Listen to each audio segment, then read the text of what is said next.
Sa isang interview ni Sian Lim ay nagpaunlak ito ng isang short interview kung saan, ay busy ito sa kanyang new business.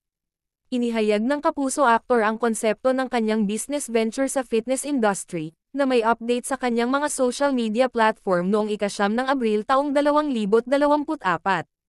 Nakatuon sa pagtataguyod ng malusog na pamumuhay, nagpasya siyang gawing isang makabagong gym ang kanyang dating tirahan sa Antipolo. Sa kanyang social media update, tinatrato ni Sian ang kanyang mga tagahanga sa isang visual na paglalakbay, na nagbabahagi ng bago at pagkatapos ng mga snapshot ng pagbabagong lugar. Ang mga larawan ay naglalarawan ng isang kahanga-hangang ebolusyon mula sa isang tumble-down na tirahan hanggang sa isang makinis at functional na fitness space.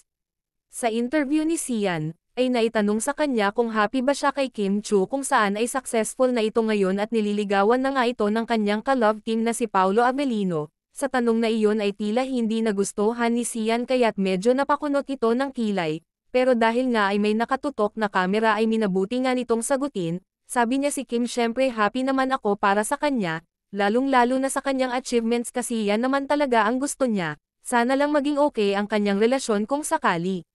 Pagkasagot ni Sian, ay tila umiwas na ito.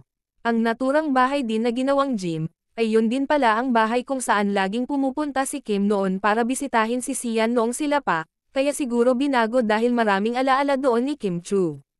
Naging usap-usapan din ngayon, na may pinagdaanan ngayon ang relasyon ni Sian kay Irish Lee, kahit kasi anong sekreto ng dalawa ay talagang mabubunyag, matatandaan kasi, noong lumabas ang mga issues ng dalawa kung saan taong 2021, papala sila nagsasama ni Sian at Irish. At ilang taon din nila niloloko si Kim Chu, parang kinakarma na nga ang dalawa dahil lagi nga itong nag-aaway sa kanilang mga lakad, at kung minsan pa daw ay umiiyak pa itong si Irish Lee sa trabaho.